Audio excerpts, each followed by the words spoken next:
Hello बच्चों, कैसे हो आप लोग। आज हम अपना सेकंड क्लास स्टार्ट करने वाले हैं। इंटरनल रिकंस्ट्रक्शन का पहला क्लास में हमने कुछ इंट्रोडक्शन उसका पढ़ा था, राइट। और इंटरनल रिकंस्ट्रक्शन क्या है उसके बारे में हमने देखा था, कुछ एंट्रीज भी हमने सीखा था। लेकिन इस क्लास में हम आगे बढ़ेंगे और ये क्लास में आगे बढ़ने से पहले हम क्या करेंगे, कुछ पिछला क्लास का थोड़ा रिवाइज करते हैं। उससे पहले मैं अपना रिकॉर्डिंग कर देता हूं स्टार्ट। ओके, रिकॉर्डिंग हो गई है स्टार्ट बच्चों, और चलते हैं अपने नोट्स पे। यस, ये मेरा नोट्स आ गया है, इसको कर देता हूं फुल स्क्रीन है। ओके, तो चलिए कुछ रिवाइज करते हैं, ठीक है। तो हमने क्या देखा था लास्ट क्लास में कि व्हाट इज इंटरनल रिकंस्ट्रक्शन। तो इंटरनल रिकंस्ट्रक्शन क्या है बच्चों, आपको बताया था। इंटरनल रिकंस्ट्रक्शन एक प्रोसेस है जिसमें कंपनी क्या करती है, एक स्कीम तैयार करती है और वो स्कीम शेयर होल्डर लोगों से, डिवेंचर वालों से, ठीक है, और अदर लायबिलिटीज वालों से उसको अप्रूव कराती है, क्योंकि बिना अप्रूवल के होगा नहीं, राइट। एक स्कीम बनाती है। क्यों स्कीम बनाती है? क्योंकि कंपनी का जो फाइनेंशियल कंडीशन है वो बहुत ही खराब हो चुका है। कंपनी के बैलेंस शीट में लॉस दिख रहे हैं पिछले कई वर्षों से, राइट, जिसके वजह से आने वाले टाइम में कोई भी उसको पैसा देगा नहीं, जिसकी वजह से कंपनी आगे बढ़ नहीं सकती और कंपनी को हम लिक्विडेट भी नहीं कर सकते, राइट। तो हमको क्या करना है, हम क्या करेंगे, कंपनी क्या करती है, एक स्कीम तैयार करती है और वो स्कीम में वो क्या करती है, लोगों से अप्रूवल लेती है। कौन लोगों से? शेयर होल्डर लोगों से, इक्विटी वालों से, प्रेफरेंस वालों से और डिवेंचर वालों से वो अप्रूवल लेती है। भैया देखिए, हमको ये सब करना है, कुछ आपको सेक्रीफाइस करना पड़ेगा, राइट। तो उसका एक वो स्कीम तैयार करके, प्रिपेयर करके उसको क्या किया जाता है, उस स्कीम को फिर हाईकोर्ट से अप्रूवल लेना पड़ता है, राइट। समझ में आया? क्योंकि देखिए, एक छोटा मोटा काम नहीं है कि बस आपस में मिल गए, बात कर लिया, एनुअल जनरल मीटिंग है, भैया देखो ऐसा ऐसा है, ऐसा करने से नहीं चलेगा। अपन को क्या करना पड़ता है, लॉ का भी अप्रूवल लेना पड़ता है। यानी हाई कोर्ट में ये जो हमने स्कीम तैयार किया, वो स्कीम को कहां देना पड़ता है? हाई कोर्ट में। और हाई कोर्ट वाले इसको सैंक्शन करते हैं, और सैंक्शन करने के बाद ही आप इंटरनल रिकंस्ट्रक्शन के लिए जा सकते हो, राइट। और समझ में आ गया? तो ये था इंटरनल रिकंस्ट्रक्शन। तो इंटरनल रिकंस्ट्रक्शन अगर मैं बोलूं आम भाषा में, ठीक है, लोकल लैंग्वेज में, what is internal reconstruction. Internal reconstruction क्या है बच्चों? इंटरनल रिकंस्ट्रक्शन है एक डूबती हुई कंपनी को बचाना। ओ माय गॉड, क्या? एक डूबती हुई कंपनी को बचाना। कैसे बचाना? एक कंपनी है, ठीक है, देखो स्क्रीन में देखो आप, जल्दी कहां गया। Okay,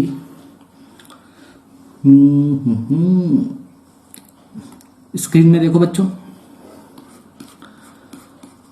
right. ये है आपका स्क्रीन, ठीक है। यहां पर देखो क्या है, मैं कुछ ड्राइंग बनाता हूं, हालांकि मेरा ड्राइंग है बहुत ही खराब। चलिए देखते हैं ये क्या है।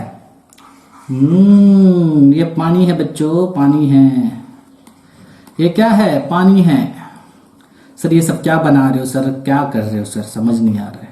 अरे देखते जाओ यार, देखते जाओ, इतना काहे हड़बड़ा रहे हो, ठीक है। यहां पर एक नाव है। कौन है? नाव। ओ हो, कौन है? नाव है। और नाव में कौन सवार है? नाव में कंपनी सवार है, ठीक है। ये कौन है? कंपनी। ओ माय गॉड, समझ में आ गया? नाव में कंपनी सवार है। मेरा पसीना बहुत आ रहा है बच्चों, थोड़ा रुक जाओ। अच्छा, नाव में कौन सवार है? कंपनी सवार है। कंपनी, नाव में कंपनी सवार है। और ये नाव, तूफान आ गया, कंपनी डूब रही है, नाव डूब रही है। क्या किया जाए? इसको छोड़ दिया जाए मरने के लिए कि जा डूब जा कंपनी, डूब जा।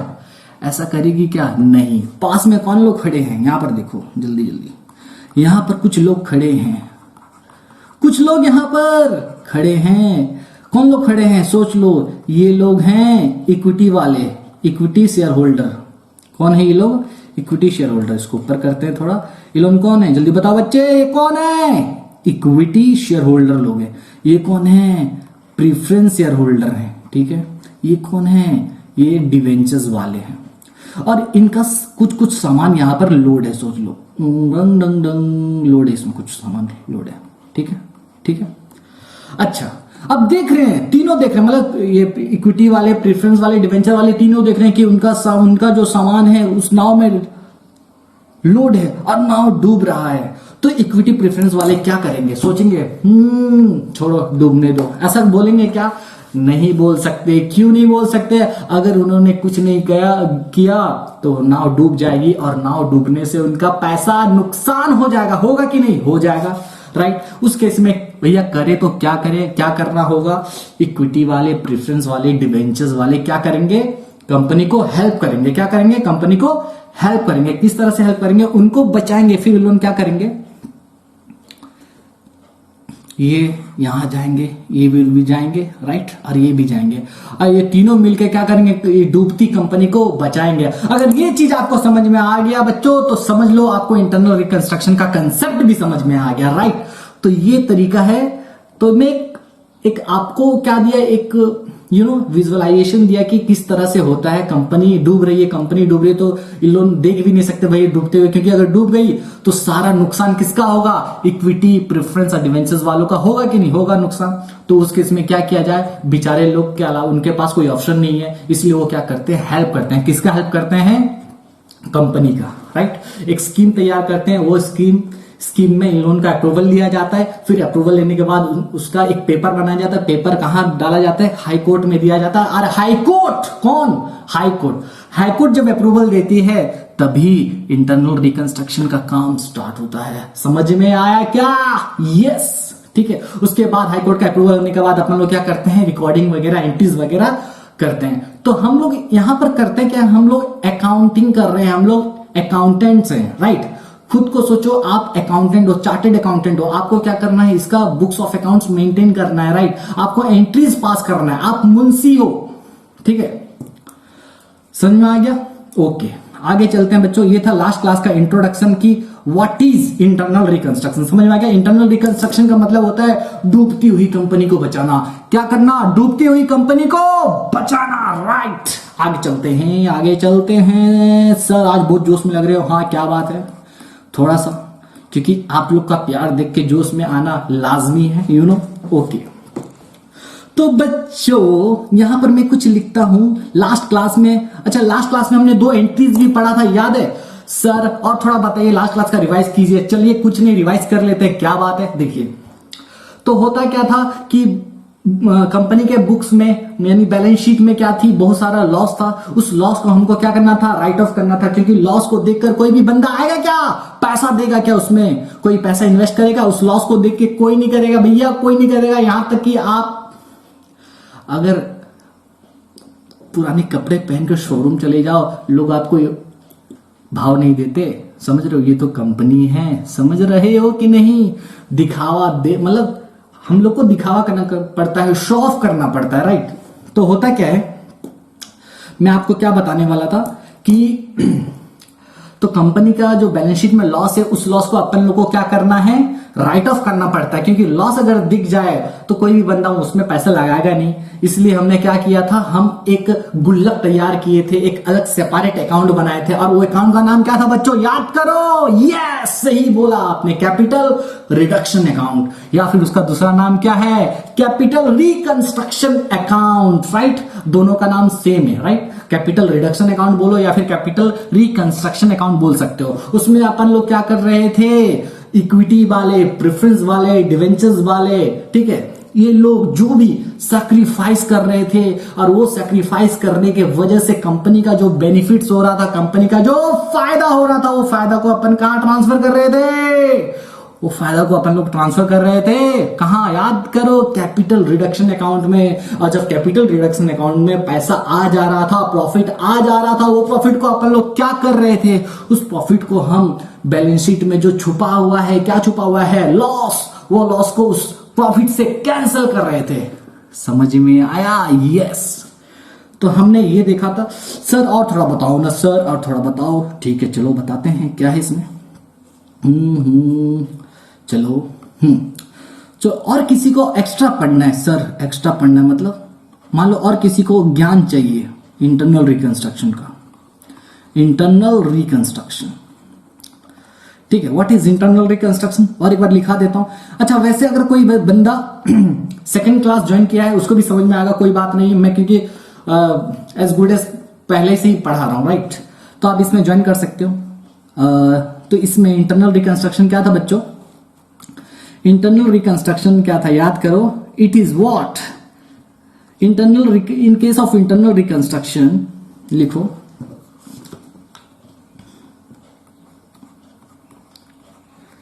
इन केस ऑफ इंटरनल रिकंस्ट्रक्शन मैं शॉर्टकट लिखता हूं, ठीक है। The companies existing financial, the companies existing financial structure is और reorganized, क्या बच्चों? यहां दूर तक, इतना दूर तक नहीं चलते क्योंकि रिकॉर्डिंग में परेशानी होगी। स्ट्रक्चर इज, यहां लिखता हूं मैं, रीऑर्गेनाइज्ड, ठीक है। इंटरनल रिकंस्ट्रक्शन में क्या होता है बच्चों? कंपनी का जो एग्जिस्टिंग फाइनेंशियल स्ट्रक्चर है उसको हम लोग क्या करते हैं? रीऑर्गेनाइज करते हैं। किस तरह से? Without dissolving the existing company, without dissolving the existing company, and क्या बताओ? And without forming new company, and without forming new company. Sir ये क्या लिखे हो? अरे भैया इंटरनल रिकंस्ट्रक्शन में हम क्या कंपनी को मार देते हैं? नहीं, कंपनी को वापस से जिंदा करते हैं, जीवित करते हैं, पुनर्जन्म होता है। ओ माय गॉड, पुनर्जन्म। हाँ, इंटरनल रिकंस्ट्रक्शन में क्या होता है? कंपनी, सोच लो कंपनी क्या है? हॉस्पिटल में वेंटिलेटर पे है, ठीक है, हम उसको बचा रहे हैं, ठीक है, तो कंपनी को हम जिंदा कर रहे हैं, फिर से जिंदा कर रहे हैं, राइट। तो इंटरनल रिकंस्ट्रक्शन क्या है भैया? इंटरनल रिकंस्ट्रक्शन में हम क्या करते हैं? जो हमारी एग्जिस्टिंग कंपनी है हम उसको बंद नहीं करते, ना ही हम नया कंपनी तैयार करते हैं, ठीक है। जो एग्जिस्टिंग कंपनी है हम उसको क्या करते हैं? वापस से जीवित करते हैं, रिवाइव उसको करते हैं, राइट। समझ में आ गया? ये था इंटरनल रिकंस्ट्रक्शन। सर इसमें हम लोग को कुछ, सर कंपनीज एक्ट का कुछ रेफरेंस भी दे दो ना सर, हमको और भी सीखना है, हमको और जानना है। अगर और भी जानना है तो कुछ मैं रेफरेंस आपको दे देता हूं, आप क्या करोगे? आप उसके बारे में पढ़ लेना और आपके जो लॉ की टीचर्स हैं वो आपको इसके बारे में बता देंगे। हालांकि ये मेरा स्कोप नहीं है इसमें जाने का, राइट। मैं बस अकाउंटिंग क्या होता है उसके बारे में बताऊंगा इसमें। आगे चलो, ओके आगे चलते हैं। तो बच्चों ये था इंटरनल रिकंस्ट्रक्शन में अपन लोग क्या करते हैं, ठीक है। देखो वैसे कुछ मैं बता दूं, बहुत लोगों का सवाल आ रहा होगा मन में, सर इंटरनल रिकंस्ट्रक्शन कुछ जैसे होता है वैसे एक्सटर्नल रिकंस्ट्रक्शन भी होता है क्या सर? हाँ, आप बताए नहीं। चलो ठीक है, आपका डाउट दूर कर दे। सर आप क्या कर रहे हो सर? आप 2 एंट्री स्टार्टिंग में पढ़ा दिए, फिर से आप वही बता रहे हो। कोई बात नहीं, चलेंगे वहां पर, आएंगे और थोड़ा पढ़ते हैं, इसमें है क्या। तो देखो इंटरनल, वैसे रिकंस्ट्रक्शन क्या बच्चों? रिकंस्ट्रक्शन, ठीक है। जो रिकंस्ट्रक्शन का मतलब होता है, रिकंस्ट्रक्शन मतलब क्या होता है? What is reconstruction? रिकंस्ट्रक्शन का मतलब होता है the process of changing the process, लिखो, the process of changing the structure of the organization, the process of changing the structure of organization, ठीक है। समझ में आया? रिकंस्ट्रक्शन का मतलब क्या होता है ना, जब हम एक ऑर्गेनाइजेशन का स्ट्रक्चर को चेंज करते हैं, दैट इज कॉल्ड रिकंस्ट्रक्शन। और ये रिकंस्ट्रक्शन 2 टाइप का होता है बच्चों। क्या होता है? 2 टाइप का होता है। सर आप फिर से सर पहले से पढ़ा रहे हो सर। अरे सीखो बच्चों, सीखो, वहां पर जाएंगे, ज्ञान क्या है, ज्ञान मिल रहा है ना आपको, टेंशन काहे ले रहे हो। ठीक है सर, ओके। तो यहां बच्चों एक होता है, बताओ मेरे को, एक होता है इंटरनल रिकंस्ट्रक्शन। क्या होता है बच्चों? Internal reconstruction. और एक होता है एक्सटर्नल रिकंस्ट्रक्शन। समझ में आया बच्चों? यस, ठीक है सर। अच्छा, सर इंटरनल रिकंस्ट्रक्शन क्या होता है आप तो बता दिए। इंटरनल रिकंस्ट्रक्शन क्या होता है मैं बता दिया। इंटरनल रिकंस्ट्रक्शन में क्या करते हैं हम, क्या कोई नया कंपनी बनाते हैं कि पुरानी कंपनी को फिर से जिंदा करते हैं? पुरानी कंपनी को फिर से जिंदा करते हैं, यस। तो इंटरनल रिकंस्ट्रक्शन में क्या होता है बच्चों, पुरानी कंपनी को फिर से जिंदा किया जाता है। तो यहां पर अगर कोई बीकॉम वाले बच्चे भी देख रहे हैं उनका भी हेल्प हो जाएगा, राइट। तो यहां पर कुछ लिख लो बातें कि इंटरनल रिकंस्ट्रक्शन में क्या होता है, लिख लो। पहला point, existing company does not go into liquidation। ठीक है, जो एग्जिस्टिंग कंपनी है वो लिक्विडेशन में नहीं जाती। मतलब जो पुरानी कंपनी, जो हमारी कंपनी अभी एग्जिस्ट कर रही है, उसको हम मारते नहीं है, उसको दफनाते नहीं है, वो बल्कि जिंदा रहती है। लेकिन एक्सटर्नल रिकंस्ट्रक्शन में क्या होता है पता है बच्चों? एक्सटर्नल रिकंस्ट्रक्शन में क्या होता है पता है? यहां पर कंपनी मर जाती है और नया कंपनी बनाया जाता है। Oh my God, yes. इसमें क्या करते हैं अपन लोग, जल्दी बोलो जल्दी बोलो। यहां पर क्या होता है बोलो? Existing company goes into liquidation, goes into liquidation. समझ में आया क्या? यहां पर क्या होता है, हमारी जो कंपनी इंटरनल रिकंस्ट्रक्शन के केस में जो हमारी कंपनी है हम उसको लिक्विडेशन में नहीं ले जाते, यानी बंद नहीं करते, उसको फिर से रिवाइव करते हैं। लेकिन एक्सटर्नल रिकंस्ट्रक्शन में क्या होता है, जो कंपनी सोच लो मर रही है, जिसके पास लॉस बहुत सारा है, हम उसको बोलते थे जा तू मर जा, उसको लिक्विडेशन में वो चली जाती है। तो इन एक्सटर्नल रिकंस्ट्रक्शन का मतलब होता है जो एग्जिस्टिंग कंपनी है वो लिक्विडेशन में चली गई, इंटरनल रिकंस्ट्रक्शन में लिक्विडेशन में नहीं जाती, राइट। तो सर यहां क्या होता है सर, इंटरनल रिकंस्ट्रक्शन में नया कंपनी बनता है क्या? नहीं बनता। तो इंटरनल रिकंस्ट्रक्शन में लिखो no new company is formed. नया कंपनी बनता है क्या? नहीं बनता। लेकिन इसमें एक्सटर्नल रिकंस्ट्रक्शन में नया कंपनी बनता है, बनता है। लिखो a new company is formed, a new company is formed to take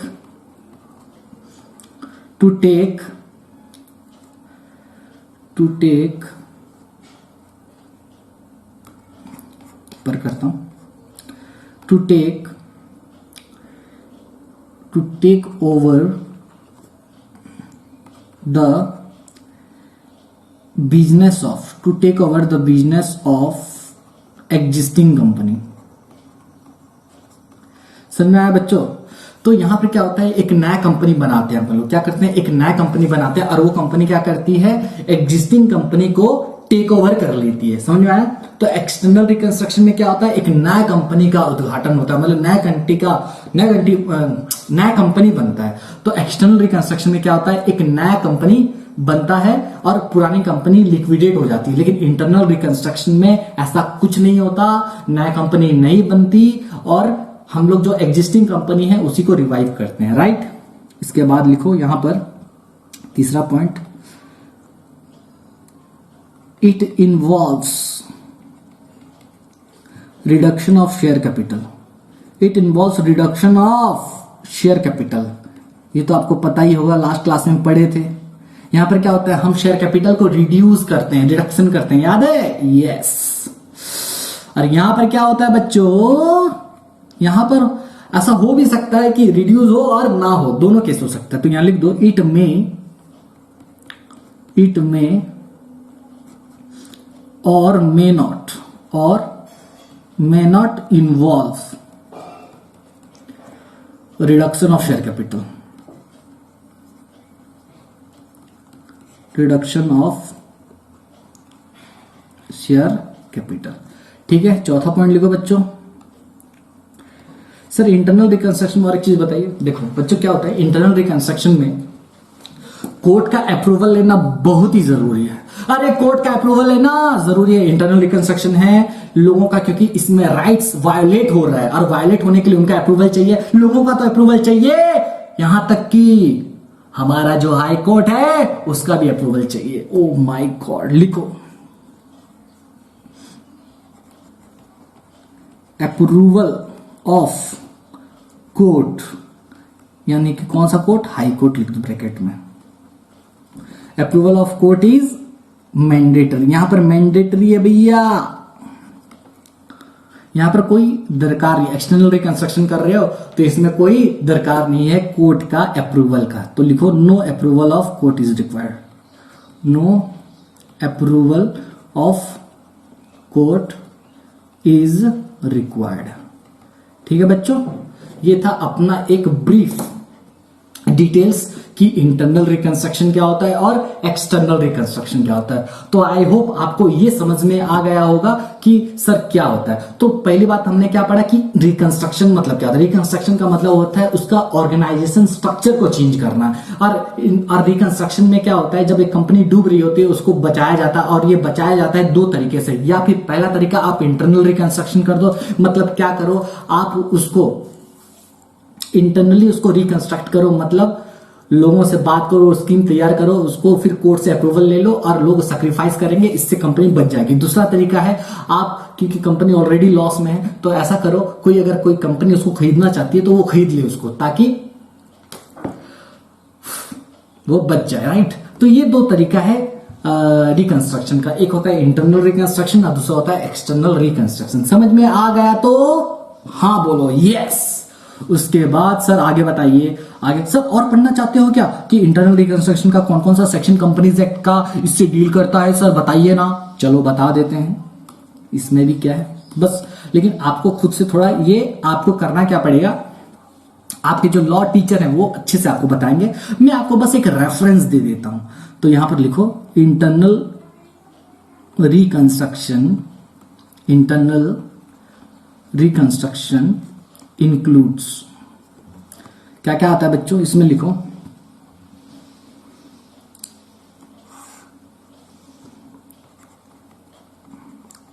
alteration of share capital,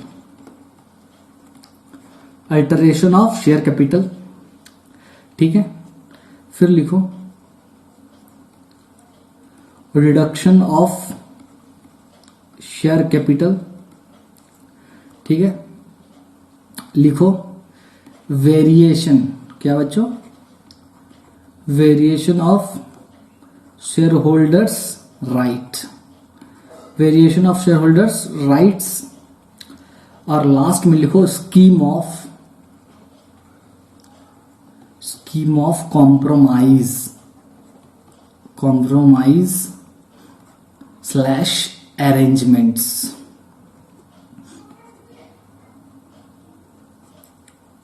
arrangement under section 230 and 231।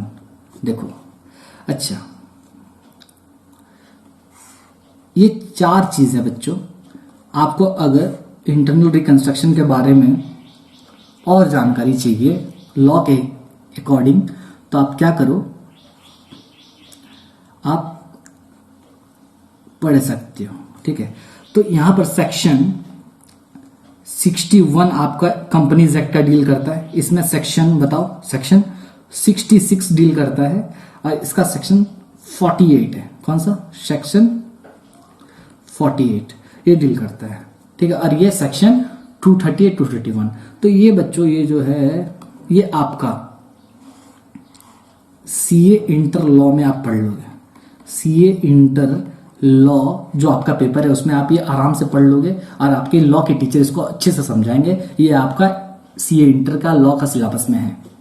लेकिन इसको अगर आपको पढ़ना है, इसके लिए आपको सीए फाइनल में जाना पड़ेगा, सीए फाइनल लॉ में जाना पड़ेगा, समझ में आया। सीए फाइनल में चले जाओ, वहां पे आपके जो लॉ के टीचर रहेंगे वो आपको अच्छे से बताएंगे कि क्या होता है, ये क्या होता है, राइट।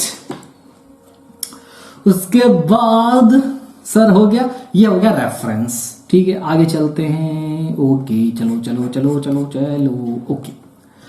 तो ये था मेरा इंटरनल रिकंस्ट्रक्शन का पूरा डिस्कशन, राइट। इंटरनल रिकंस्ट्रक्शन क्या है, क्या होता है, एक्सटर्नल क्या होता है, इंटरनल क्या होता है, कौन कौन से सेक्शन इसमें इन्वॉल्व है, एक तो अगर मैं आपको पूछूं, अगर कोई भी अभी आपको पूछेगा कि इंटरनल रिकंस्ट्रक्शन क्या है, तो आप बता पाओगे या नहीं बता पाओगे? यस, बता पाओगे कि क्या होता है, एक डूबती कंपनी को बचाना। और बचाते कौन है? इक्विटी वाले, प्रेफरेंस वाले, डिवेंचर्स वाले, राइट।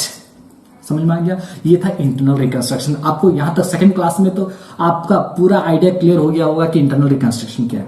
अब हम एंट्रीज की ओर जाते हैं। अब लास्ट क्लास में हमने जो पढ़ा था, उसके बारे में थोड़ा देख लेते हैं, राइट। देखो, लास्ट क्लास में हमने पढ़ा था कि इक्विटी से रिलेटेड 3 एंट्रीज और डिवेंचर्स वाले से रिलेटेड 3 एंट्रीज हमने पढ़ा था। इक्विटी से क्या पढ़ा था कि जब भी इक्विटी शेयर वाले सैक्रिफाइस करेंगे और उनका फेस वैल्यू में चेंज होगा, ठीक है, पहला एंट्री था उनका फेस वैल्यू में चेंज आ रहा है लेकिन सैक्रिफाइस नहीं हो रहा है। 100 का शेयर दिए थे उनको, बदले में हमने वही 100 का शेयर मांग लिया, अब बदले में 10 रुपए का एक शेयर दे दिया, बदले में उनको 10 रुपए का 10 शेयर दे दिया। तो 100 का आया, 100 का गया। कुछ उनको बेनिफिट हुआ क्या, यानी हमको बेनिफिट हुआ क्या? No benefit. तो इसमें जस्ट फेस वैल्यू चेंज हो रहा था, ठीक है। दूसरा में क्या था कि फेस वैल्यू तो चेंज हो रहा था लेकिन वो लोग क्या कर रहे थे? सैक्रिफाइस भी कर रहे थे। यानी मान के चलो हमने स्टार्टिंग में उनको 100 रुपए का एक शेयर दिया था और इंटरनल रिकंस्ट्रक्शन स्कीम के हिसाब से हम बोल रहे हैं भैया आप क्या करो, आप 10 रुपए का शेयर ले जाओ और वो 100 का शेयर हमको वापस कर दो, ठीक है। इसमें हमारा फायदा कितने का हो रहा है? 90 रुपए का फायदा हो रहा है। तो ये था जब फेस वैल्यू चेंज होता है और सैक्रिफाइस भी होता है। तो इसका एंट्री क्या था बच्चों? सर एक चीज बताइए, जब एंट्रीज आप लिख रहे थे तो ब्रैकेट में old face value, new face value लिख रहे थे, वो क्या था? वो ये था बच्चों, जब भी आप ये एंट्रीज पास करते हो, ठीक है, तो आपको बताना पड़ेगा ना कि कौन सा शेयर आप एक्सचेंज कर रहे हो, उसका फेस वैल्यू क्या है। तो फेस वैल्यू को दिखाने के लिए हम वो लिखते हैं, राइट। तो ऐसा लिखा जाता है, ठीक है। तो जो फेस वैल्यू को हम कैंसिल कर रहे हैं उसको डेबिट करते हैं और ओल्ड फेस वैल्यू ऐसा लिख देते हैं। समझ में आ गया? सेकेंड एंट्री क्या था हमारा? सेकेंड एंट्री था कि जब फेस वैल्यू चेंज हो रहा है और सैक्रिफाइस भी हो रहा है तो क्या था? याद करो, equity share capital old face value, मतलब ओल्ड फेस वैल्यू उसका जो शेयर को हम कैंसिल कर रहे हैं वो शेयर का फेस वैल्यू क्या है। अगर 100 रुपए है हमारे केस में, हम वहां पर ब्रैकेट में 100 रुपए लिख देंगे और अकाउंट डेबिटेड, उसका टोटल कितना है? 100 रुपए है, okay. To equity share capital bracket में न्यू फेस वैल्यू कितना है? 10 रुपया। और बाकी हमारा जो 90 का फायदा है उसको कहां ले जाएंगे? कैपिटल रिडक्शन में। To capital reduction 90। ये लास्ट क्लास में पढ़े थे। उसके बाद हमने क्या पढ़ा था?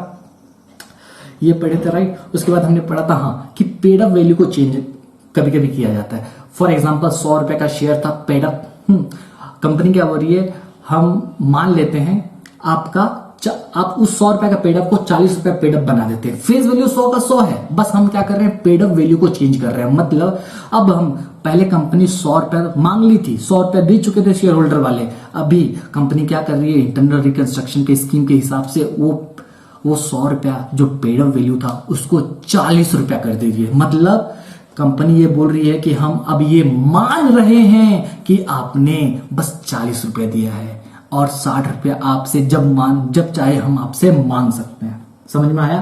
तो उसको बोलते हैं जब पेड अप वैल्यू को चेंज किया जाए, ठीक है। उसमें भी फायदा होता है, मतलब शेयर होल्डर सेक्रीफाइस करते हैं और कैपिटल रिडक्शन में बैलेंस आता है। इसके बाद हमने क्या पढ़ा था?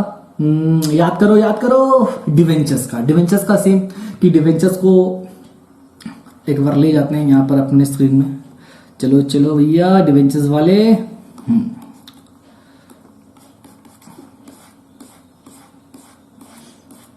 देखो, पहला था when debentures have sacrifice their amount, जब डिवेंचर्स सैक्रिफाइस कर देंगे। जब डिवेंचर्स सैक्रिफाइस करेंगे तो जब हम इशू किए थे डिवेंचर्स, तो डिवेंचर्स को क्रेडिट किए थे कि नहीं, और डिवेंचर्स हुआ या फिर कैपिटल हुआ, ये सब तो क्रेडिट बैलेंस शो करते हैं। अगर इनको कैंसिल करना है तो मैं क्या करूंगा? डेबिट करूंगा कि नहीं, यानी डिवेंचर्स, इसलिए डिवेंचर्स अकाउंट डेबिटेड। जितने डिवेंचर्स वाले जितना अमाउंट सैक्रिफाइस किए उतना अमाउंट इसमें लिख दूंगा, और टू कैपिटल रिडक्शन, बैलेंस को कहां ले जाऊंगा? कैपिटल रिडक्शन अकाउंट में। समझ में आया? तीसरा, when debentures sacrifice the outstanding interest. अच्छा, डिवेंचर्स वालों को और कुछ देना पड़ता है, याद है? इंटरेस्ट देना पड़ता है। सर उनका इंटरेस्ट का भी पैसा देना पड़ता है। अगर मान लो डिवेंचर वाले अपने आउटस्टैंडिंग इंटरेस्ट को सैक्रिफाइस कर रहे हैं, बोल रहे हैं कि जाओ हम अपना आउटस्टैंडिंग इंटरेस्ट का पैसा नहीं लेंगे, जाओ, माफ कर दिए, उस केस में क्या करेंगे? आपको पता होगा डिवेंचर आउटस्टैंडिंग का जो इंटरेस्ट का अमाउंट है हम बैलेंस शीट में लायबिलिटी साइड में दिखाते हैं कि नहीं, आउटस्टैंडिंग डिवेंचर्स बोल के दिखाते हैं। Yes, outstanding interest on debentures दिखाते हैं।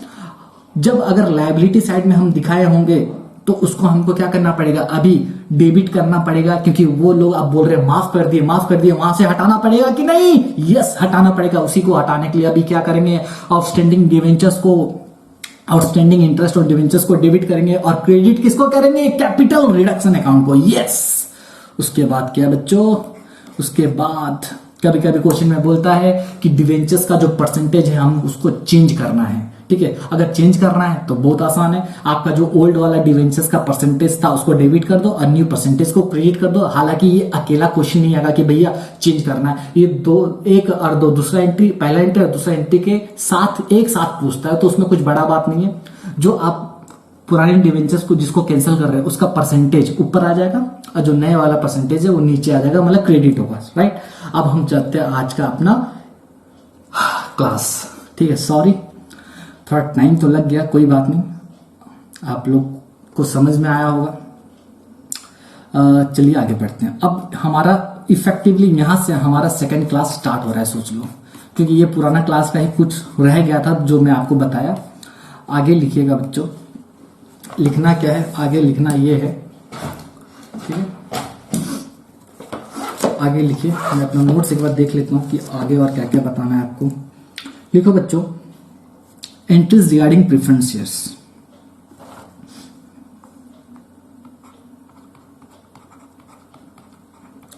एंट्रीज रिगार्डिंग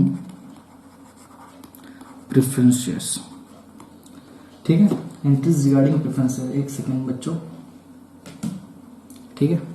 अच्छा, यहां पर लिखो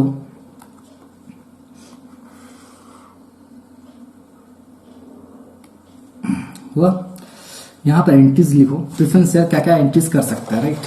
प्रेफरेंस शेयर्स के लिए हमारा एंट्रीज क्या क्या हो सकता है, लिखो आप। पूरा सेम इक्विटी वालों के जैसे ही है, अगर आपको समझ में आ गया तो ये भी इजीली समझ में आ जाएगा। लिखो, when face value is changed without any sacrifice,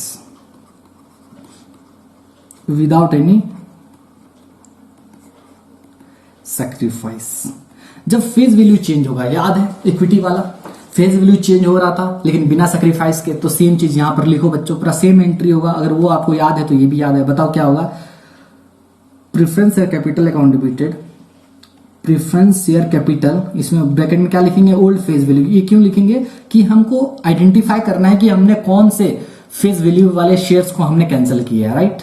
account debited, कितने का किया है उसका अमाउंट यहां आ जाएगा। टू प्रेफरेंस शेयर कैपिटल, वो भी कौन सा face value, new face value वाला, राइट। अकाउंट ब्रैकेट में क्या लिखोगे, being preference share capital convert कर दिया हमने।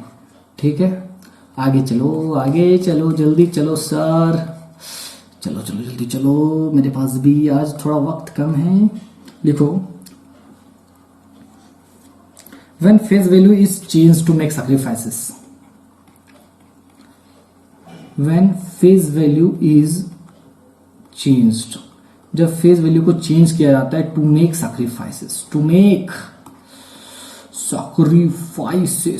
ठीक है, मतलब सेम एंट्री याद करो, फेस वैल्यू चेंज हो रहा है, सैक्रिफाइस भी हो रहा है, तो एंट्री क्या हुआ याद करो, preference share capital, old face value, account debited to preference share capital, new face value, ठीक है, account to capital reduction account. ये तो पूरा इक्विटी शेयर वाला जैसा एंट्रीज है, हाँ सर पूरा सेम है। कैपिटल रिडक्शन अकाउंट सर इसमें थोड़ा बता दीजिए, चलिए बता देता हूं। ऊपर चलते हैं। मान लीजिए यहां पर मैंने 100 का शेयर मांग लिया, जो दिया था वापस, 100 का एक शेयर मांग लिया, बदले में क्या दे दिया, 10 रुपए का 10 शेयर दे दिया, तो उसमें कुछ चेंज हुआ, नहीं चेंज हुआ। आगे चलो, यहां पर मैंने 100 का शेयर मांग लिया जो दिया था, बदले में मैं 10 का शेयर दे रहा हूं, वो भी 1 शेयर दे रहा हूं, फेस वैल्यू चेंज हो रहा है, सैक्रिफाइसेस भी हो रहा है, कितना रुपए, 90 रुपीज, ये हमारा फायदा हो गया। ठीक है, आगे। ठीक है, आप नरेशन लिख लीजिएगा, वही नरेशन होगा जो इक्विटी का था। मैं आगे बढ़ता हूं, लिखो आप। When paid up value is sacrifice, same, when paid up value is sacrificed, जब पेड अप वैल्यू सैक्रिफाइस होगा बच्चों, एंट्री लिखो, preference share capital old face value account debited to capital reduction. ठीक है, जितना हमारा फायदा हुआ उस फायदे को यहां लिख देंगे। ठीक है, आगे लिखो।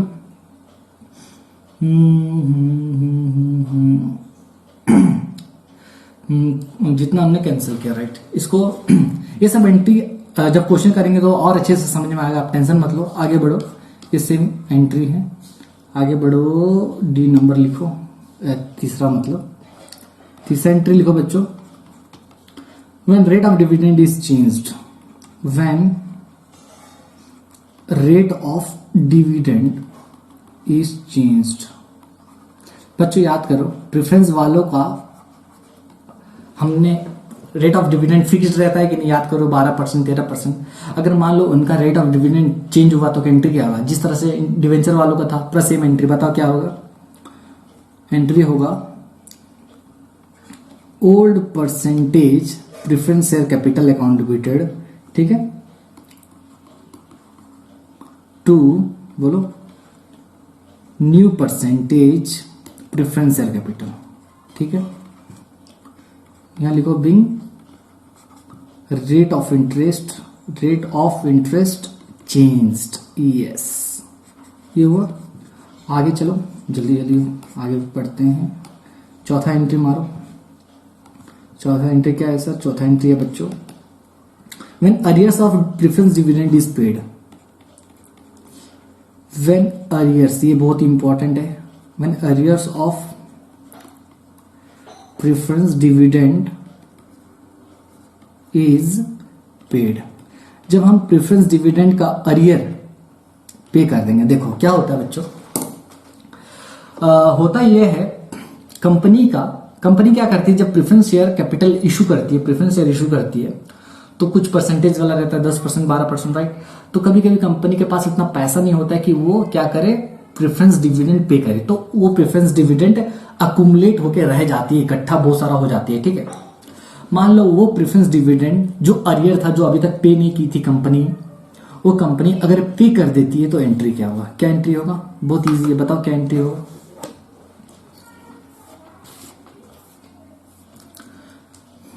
लिखो, एंट्री होगा, बताओ बच्चों, हमारे हाथ से क्या जा रहा है, पैसा जा रहा है क्योंकि पेमेंट कर रहे हैं, लेकिन डेबिट में किसको करूं, मेरे पास तो कुछ है ही नहीं। समझ में आ रहा है मैं क्या बोलना चाहता हूं, मैंने प्रेफरेंस डिविडेंड दे दिया, ठीक है, प्रेफरेंस डिविडेंड दे दिया, मेरे पास तो पैसा है भी नहीं, लेकिन पैसा तो जाएगा ही, पेमेंट करूंगा, और मेरा सारा पैसा कहां पर मैं जमा कर रहा हूं, मेरा प्रॉफिट्स, मतलब कंपनी का प्रॉफिट्स जमा कहां हो रहा है, याद करो कैपिटल रिडक्शन में, यानी मैं कैपिटल रिडक्शन में जो पैसा प्रॉफिट जमा हुआ है वो पैसे से निकाल के मैं किसका पेमेंट करूंगा, प्रेफरेंस वालों का पेमेंट करूंगा। समझ में आ रहा है, तो एंट्री क्या होगा जल्दी बताओ। Very good, capital reduction account debited, और सर अभी समझ में आ रहा है, capital reduction account debited to बताओ, टू बैंक अकाउंट, पैसा दिए हो ना, हो गया, बिंग अमाउंट पेड। ठीक है, आगे चलो, प्रेफरेंस डिविडेंड दे दिए, 6 नंबर एंट्री लिखो बच्चों, 6 number,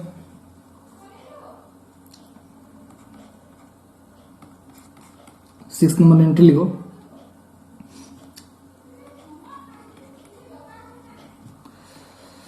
when arrears of dividend is fully sacrificed,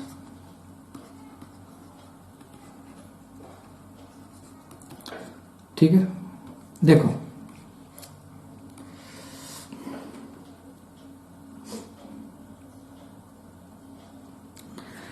when arrears of dividend is fully sacrifice, जिसका मतलब क्या है, डिविडेंड वालों को प्रेफरेंस वालों को हम प्रेफरेंस वालों का जो डिविडेंड था, अरियर था, मान लो 2 साल का, 2 साल का पैसा हमने दिया नहीं था अभी तक, ठीक है।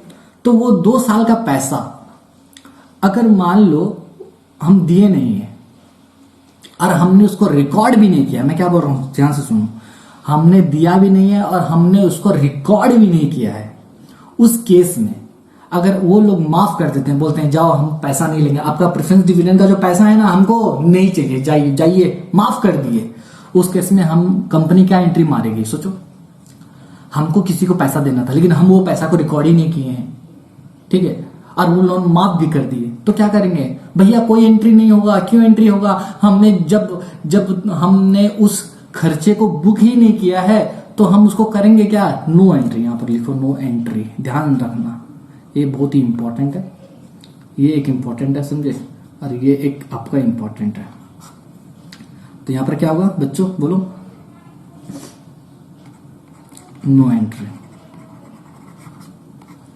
और यहां पर बच्चों अमाउंट कितना आएगा, यहां लिखो दो, जितना हमने पे किया, हमने पे किया, जितना हमने पे किया उतना यहां पर आएगा, and ignore the sacrifice, and ignore the sacrifice. समझ में आ रहा है,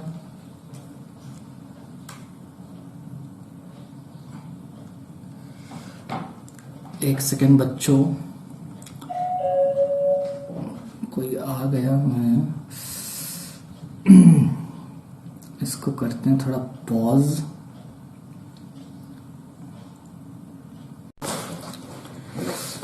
चलो बच्चों, तो हम पढ़ रहे थे एरियर्स ऑफ प्रेफरेंस डिविडेंड के बारे में, राइट।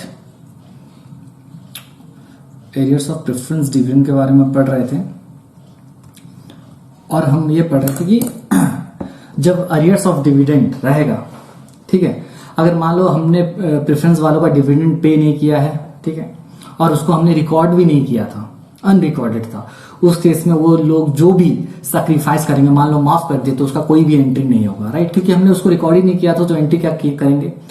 और जब भी हमने अरियर्स ऑफ डिविडेंड का पेमेंट करेंगे तो पैसा तो अपना जाएगा ना, तो हमने बैंक टू बैंक तो करेंगे, लेकिन डेबिट किसको करेंगे, हम सारा पैसा कहां इकट्ठा करें, कैपिटल रिडक्शन में, तो कैपिटल रिडक्शन अकाउंट को डेबिट करेंगे, capital reduction account debited to bank करेंगे। समझ में आया क्या, ठीक है। तो यहां पर क्या, कौन सा अमाउंट आएगा, जितना हमने पे किया उतना अमाउंट आएगा, एंड इग्नोर द सैक्रिफाइस, क्योंकि जो सैक्रिफाइस करेंगे वो तो आएगा ही नहीं, राइट। अच्छा,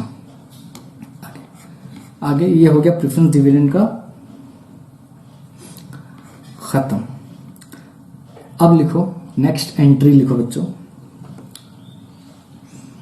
एंट्रीज रिगार्डिंग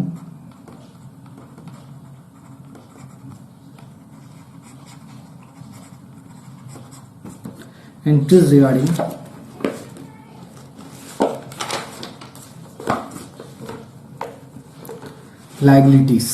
क्या लिखो, एंट्रीज रिगार्डिंग लाइबिलिटीज।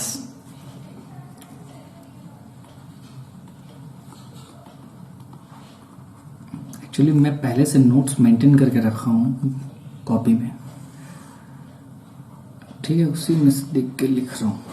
लिखो एंट्रीज रिगार्डिंग लाइबिलिटीज, इसमें लिखो पहला चीज, ये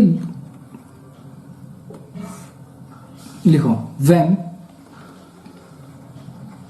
when it is recorded liability, when it is a recorded,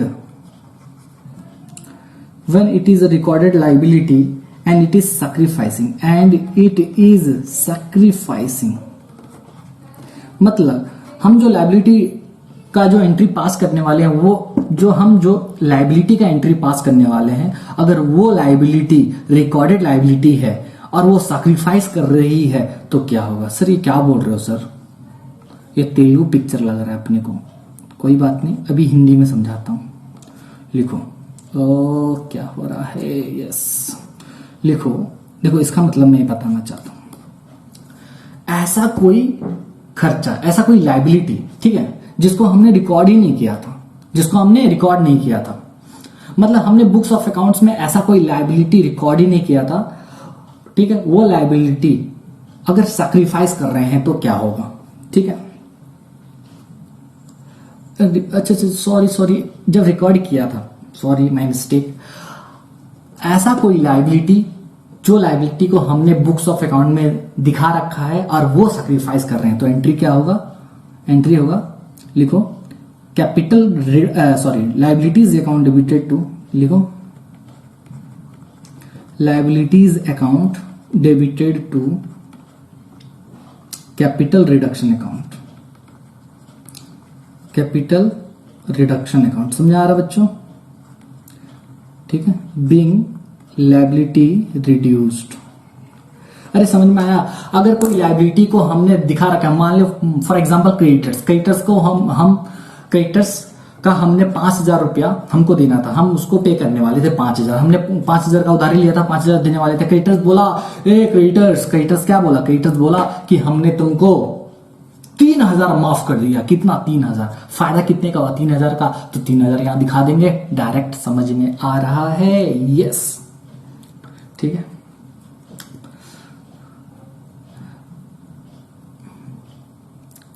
समझ में आ रहा है? तो लायबिलिटीज को डेबिट कर दो,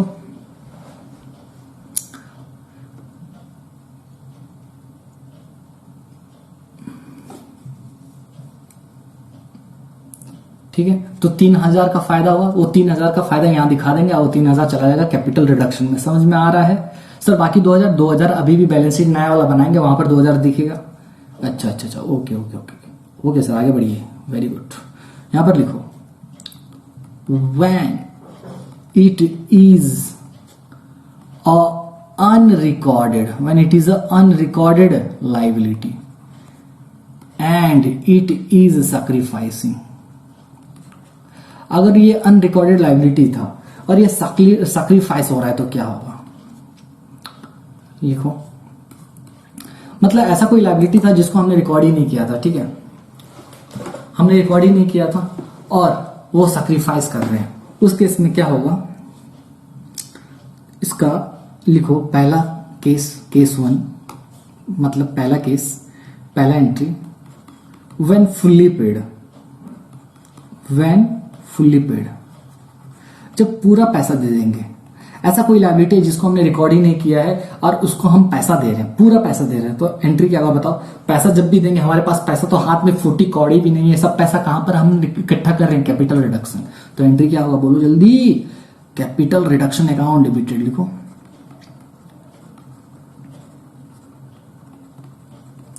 capital reduction account debited to क्या बोलो? Bank account. समझ में आ रहा?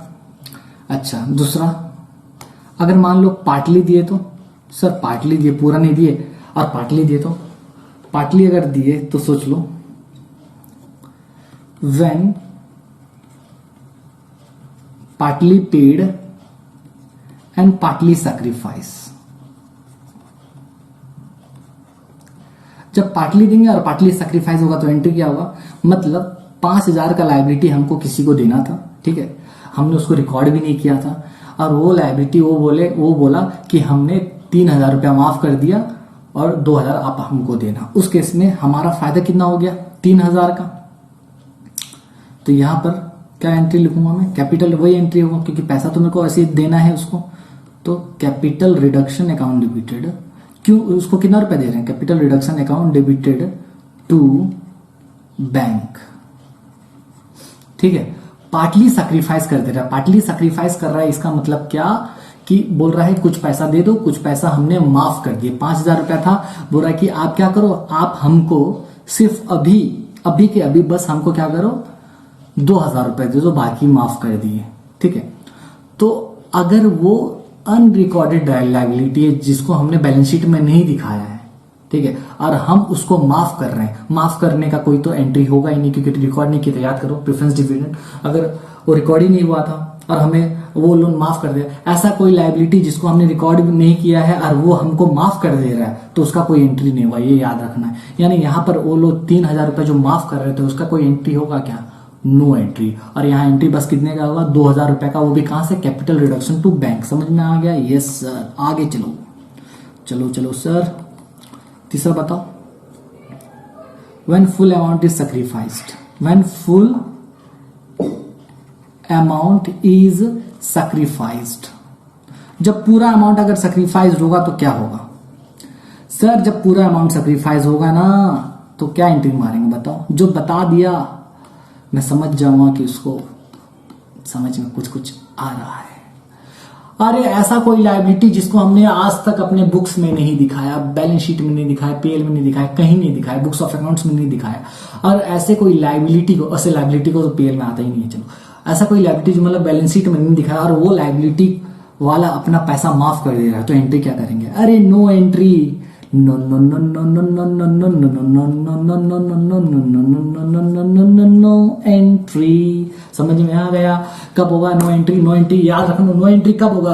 अरे नो एंट्री उस वक्त होगा जिस समय ऐसा कोई लायबिलिटी जिसको हमने रिकॉर्ड नहीं किया बैलेंस शीट में और वो लायबिलिटी वाले अपना सैक्रिफाइस कर दे रहे अमाउंट, वो अमाउंट के लिए हम कोई एंट्री पास नहीं करेंगे। ये आज शपथ लो, आज मैं शपथ लेता हूं कि जब कभी भी बैलेंस शीट में मतलब बुक्स ऑफ अकाउंट्स में ऐसा कोई लायबिलिटी दिखेगा, अगर क्वेश्चन में ऐसा लिखो, ऐसा बोलो, आज मैं शपथ लेता हूं कि क्वेश्चन में जब कभी भी ऐसा लायबिलिटी दिखेगा जो बैलेंस शीट में नहीं था पहले और वो लायबिलिटी वाले अपना पैसा माफ कर रहे हैं, उस केस में हम कुछ एंट्री पास नहीं करेंगे।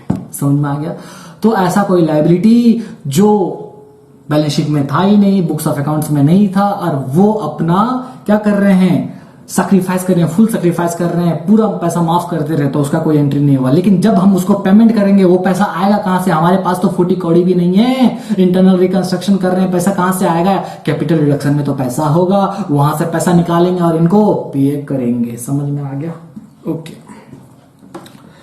कोई डाउट है यहां तक? नो। अच्छा, आगे का कुछ है? चलो एक एंट्री बताता हूं आपको। लिखो आगे का।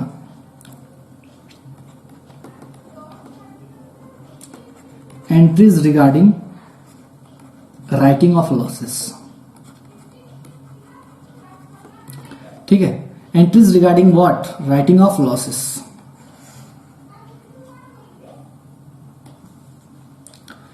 Entries regarding writing of losses, ये एंट्रीज आपको हमेशा पास कर रहे हैं, चाहे क्वेश्चन बोले या ना बोले। एंट्रीज क्या रहेगा? लिखो, कैपिटल रिडक्शन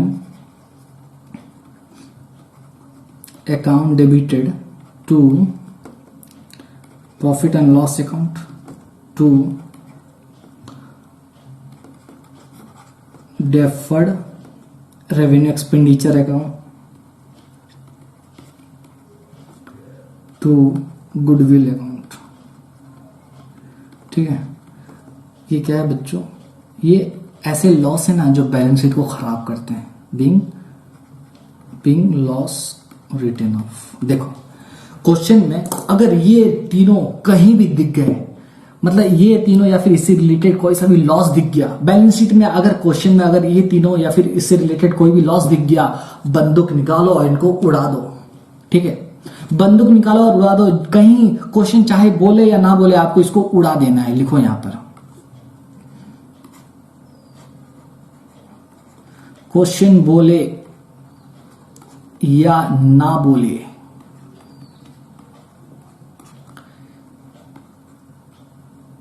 इनको उड़ा देना है। क्वेश्चन बोले या ना बोले, इनको उड़ा देना, मतलब ये एंट्री पास करना जरूरी है। ठीक है, entry is mandatory. Entry is mandatory. ठीक है, ये एंट्री मैंडेटरी है। अगर आपको लॉस दिख गया तो एंट्री पास करोगे ही करोगे। समझ में आ गया? ठीक है, चलो और थोड़ा सा है, इसके बाद ये एंट्रीज का कहानी खत्म हो जाएगा। जल्दी लिखो, entries regarding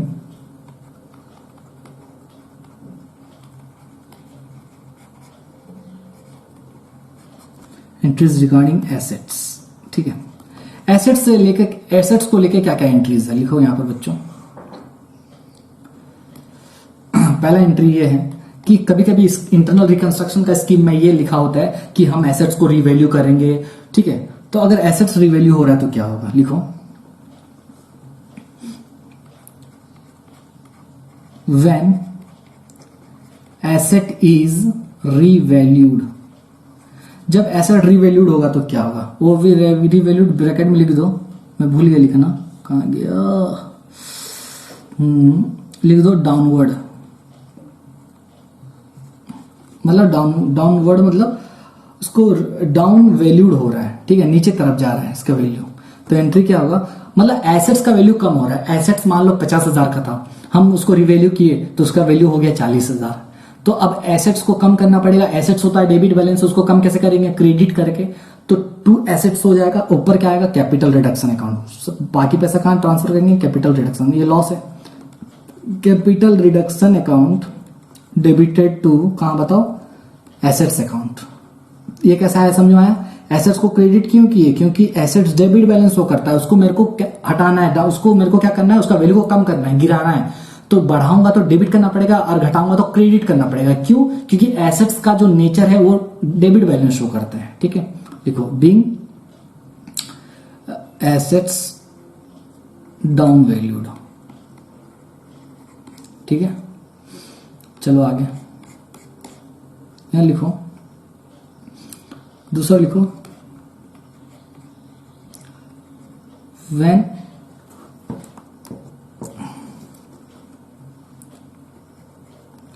when asset is up valued होगा तो एंट्री क्या होगा। एसेट्स का मान लो 50,000 रेट था, हम उसको जब रीवैल्यू किए तो 60,000 का हो गया। तो यहां पर एसेट्स बढ़ रहा है, एसेट्स को बढ़ाना है तो मेरे को एसेट्स को डेबिट करूं कि क्रेडिट करूं। एसेट्स को मेरे को बढ़ाना है, डेबिट करूं कि क्रेडिट करूं। अरे एसेट्स पहले बताओ, एसेट कौन सा बैलेंस शो करता है, डेबिट या क्रेडिट, डेबिट। और मेरे को उसको बढ़ाना है तो मेरे उसको डेबिट करना पड़ेगा। तो यहां पर क्या होगा, लिखो assets account debited to assets account debited to, पैसा कहां ट्रांसफर करूंगा, ये जो फायदा हुआ कैपिटल रिडक्शन में, लिखो बीइंग एसेट अप वैल्यूड, ठीक है। लास्ट एंट्री इसका, when asset is sold, when asset is sold. कभी कभी ऐसा होता है ना कि हम एसेट को बेच देते हैं, तो एंट्री क्या होता है बोलो।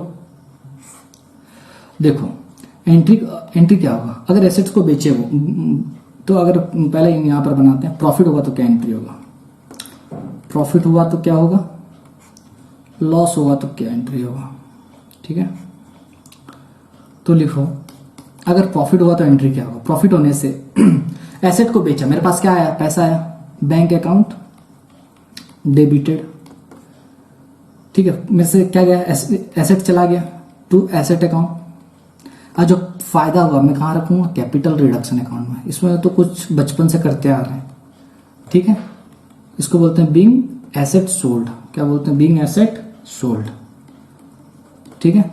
मान लो 5,000 का था, मान लो एसेट था 50,000 का, ठीक है। हमने 60,000 में बेचा तो 60,000 मेरे पास आ गया और 10,000 का प्रॉफिट हो गया, ठीक है। लॉस होने से एंट्री क्या होगा बताओ, bank account debited, capital reduction account debited to, बोलो क्या होगा, एसेट अकाउंट। एसेट था 50,000 का, मैंने बेचा 40,000 में, लॉस कितने का हो गया, 10,000 का। ये लॉस कहां से एडजस्ट करेंगे, कैपिटल रिडक्शन से। तो इसको बोलते हैं being asset sold, being asset sold. समझ आएगा ये लॉस का एंट्री। कुछ डाउट है इसमें बच्चों, नहीं सर, ओके। तो बच्चों ये फुल फ्लेज्ड हमारा एंट्री यहां पर पूरा खत्म होता है, इसमें और एंट्री है ही नहीं। अगर आप इतना सीख लिए, आप इसके बाद जो नेक्स्ट क्लास होगा उसमें हम लोग क्वेश्चन सॉल्व करेंगे। और ये इसको आप रिवाइज करना, 2 बार पढ़ो, 3 बार पढ़ो, 4 बार पढ़ो, और बहुत ही इजी है, ठीक है। और इतना अगर पढ़ लोगे आपका इंटरनल रिकंस्ट्रक्शन यूं होगा, यूं यूं। समझ में आ गया? तो तब तक के लिए आज इतने ही पढ़ते हैं। नेक्स्ट क्लास में हम बाकी का करेंगे, क्या करेंगे, क्वेश्चन करेंगे। ठीक है, और तब तक के लिए बाय, सी यू लेटर।